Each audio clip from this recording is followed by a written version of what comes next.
Hey, if you're a professional, listen up. Stop settling for drafty text using AI and start getting real deliverables with Cadence. So I asked ChatGPT to write a report on why professionals need AI agents that go the extra mile. And look, it's not wrong.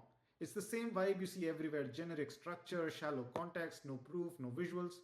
Well, it's AI slop, words that don't ship.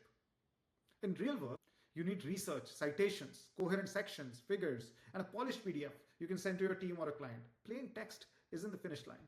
This is where Cadence comes in. I just take ChatGPT's report, upload it here. I look for the newly released list of quick actions, make slide, generate an infographic. In this case, I want to professionalize my report. It populates the prompt, and I just go. So I drop in the draft, answer a few questions: tone, audience, depth, format, and Cadence takes it from there.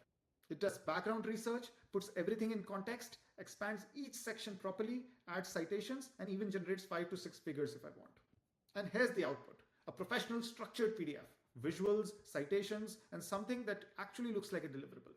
The point is, your AI shouldn't just write. It should work the way you would. Add the citations that matter, add the visuals that make everything easier, add that extra mile.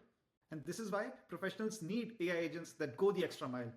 Supercharge your workflows with Cadence.ai right now for free.